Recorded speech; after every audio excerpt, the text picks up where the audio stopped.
welcome back to the channel. I wanted to do this video to give you an insight into my reason why I do the talks and what I talk about.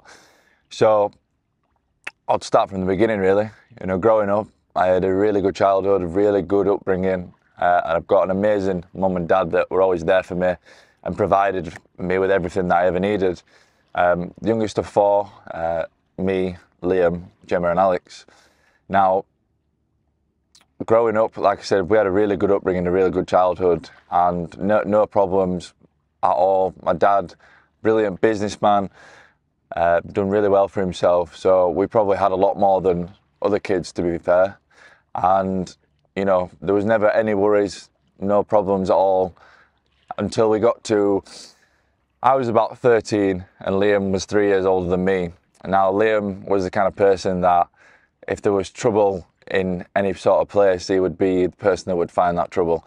I loved him to bits. We were best friends, but it was an absolute nightmare, to be honest with you.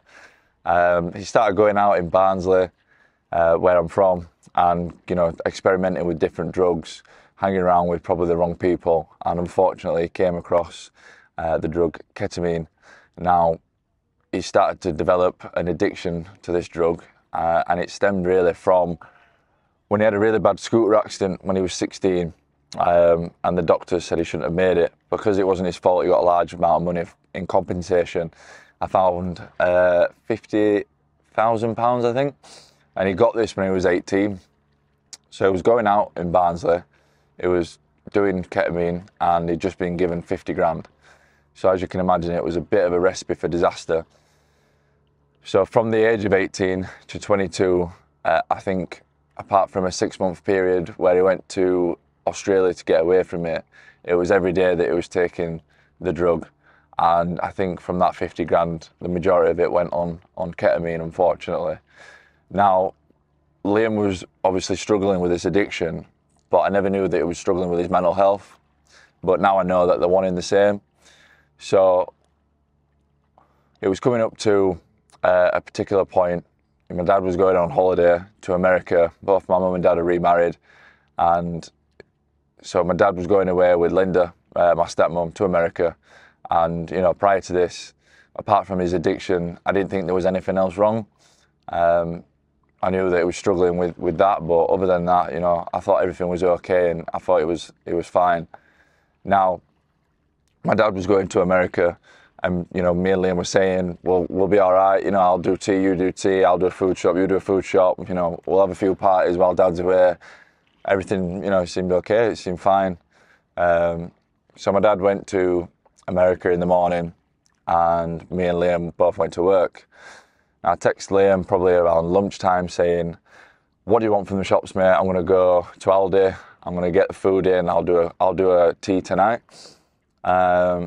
And he didn't reply to the text, so I texted him again later on saying, look, I'm going now, what do you want? Again, no reply. Rang him a few times, he didn't answer. So, you know, I thought, is he just busy? What, like, is there something up? But anyway, you know, he didn't get back to me, and it got then later on in the evening, it was about 7:30 in the evening now, and I'm watching TV with my best friend Brad, and I could see his car come onto the drive. He had a black BMW at the point, at the time, sorry.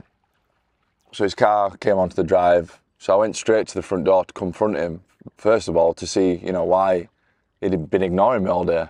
And I was worried. And he came through the front door, opened the door, came in. And I could see straight away that it was on the drug, ketamine. It was off his head. And if you've ever seen someone that's taken too much ketamine, you know, they just look like a zombie, they look straight through you, they're not responsive to what you're saying, and this was the state that it was in. So I was absolutely fuming. I was so pissed off with him.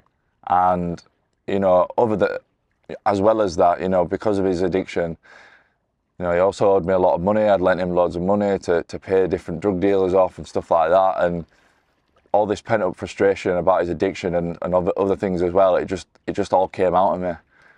And I just went absolutely ballistic at him, and I said things even to this day, you know, I still regret and I wish I'd never said. And I said to him,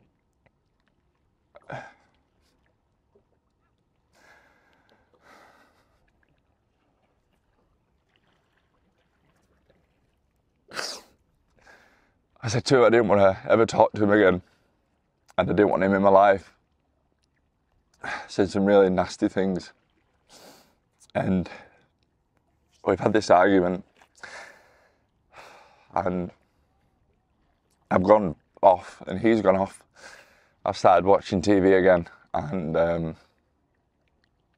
I get a really horrible feeling in my stomach that something bad's happened, that he's done something.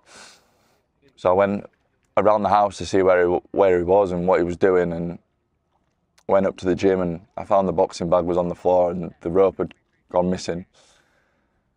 I'd ran downstairs screaming, and I went outside and I'd found that he'd hung himself from the balcony.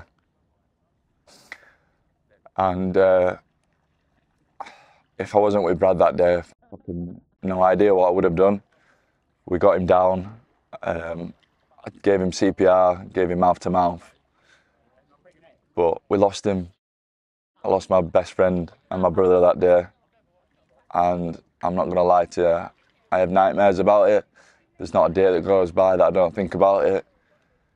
If I see a bridge or a balcony, I get flashbacks. It's awful. But you know, in such a negative and such an awful situation, I always try and find the positives. And one thing that came out of that situation was I realised how lucky I was to have the family and the friends that I did and I do. And without them, I wouldn't have got through that point in my life. And I'm so thankful and grateful to every single one of them. And, you know, after that happened, it was fucking hard, as you can imagine. And, you know, as a family, it was difficult, and we all struggled, and we all grieved, and we, you know, it was awful. I can't explain to you how awful it was, the months and weeks after that event. But yeah, time went on, and eventually, you know, we started getting on with his life, and we started, you know, cracking on really. And things got back to, I don't think it'll ever be normal again, because he's not here, you know what I mean? He's my best friend and my brother, and he's not here anymore. And I think about him every day. But, you know, life goes on, and time is a healer, essentially, at the end of the day. And then coming up, you know, time went on, and then everything seemed okay up until 2 years later. You know, a lot of people that are watching this, you probably know me. I'm generally a really happy, confident, bubbly character. You know, I love to be around people, I love to socialise. I just, you know, I love life. Life's too short not to. But coming up to this point in my life, it was coming up to the 2nd anniversary of Liam's passing, and coming up to my 21st birthday, everything just started to seem shit again, and I started to really struggle, and I wasn't myself. And my dad especially was noticing.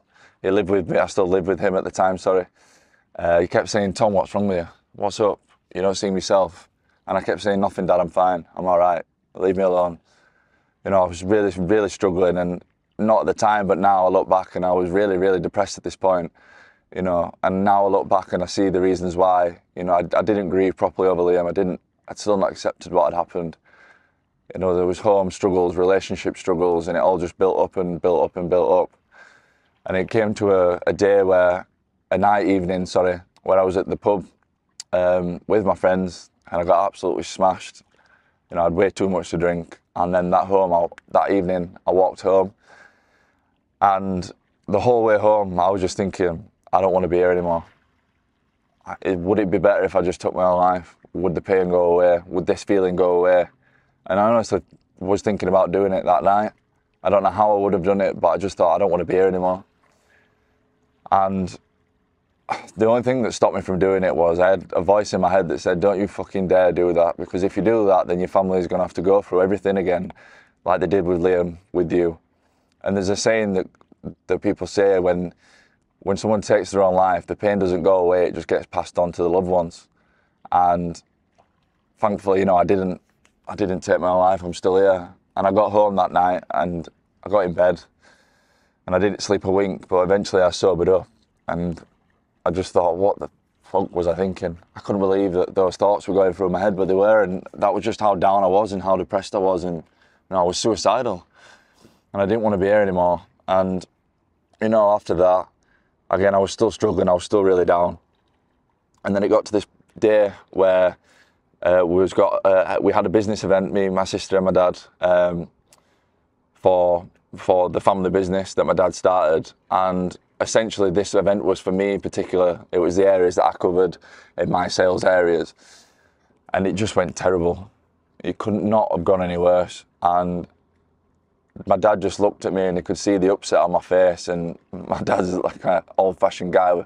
He never swears or anything like that. And he just pulled me to one side and went, "Tom, what the fuck is wrong with you?" And I was in a full suit, you know, in front of all these important customers. And I just burst out crying. I just said, "Dad, I don't know what's wrong with me. I just feel so down. I feel so depressed. And I honestly can't put my finger on why or what it is." And my dad, bless him, you know, he said, "Right, we're going home." Got me straight in the car, which was massive for me because, you know, my dad worked so hard on that business, and for him to leave all this potential business was massive. And, you know, like I said, we got straight in the car and we went straight home. And again, he built a memorial bench for Liam, bless him, and, you know, he did an amazing job. This bench looks really, really good. A plaque on it for our Liam. And we went up there and we just spoke and we talked. We must have talked for about 2 hours, and I just offloaded, and I cried and I cried and I cried. And I just spoke about everything. I spoke about things that were a problem. And then I spoke about things that I didn't even realise were a problem until I started talking about it. And I just got it all off my chest. And it was just like, after that, a massive weight had been lifted off my chest. And I felt instantly so much better. And don't get me wrong, I wasn't 100% better straight away. But after that point, eventually, you know, I got back to where I needed to be, and I got back to Tom. I got back to how I should be and who I am. And, you know, I always say it, you know, the two things essentially that saved my life was that I talked and I opened up, you know, and I admitted I wasn't okay. So from that point, you know, I got better and I got back to where I needed to be. And I always say, you know, at 19 years old, I lost my best friend and my brother in the most traumatic way possible. And then at 21 years old, I'm suicidal, I'm depressed, and I don't want to be here anymore.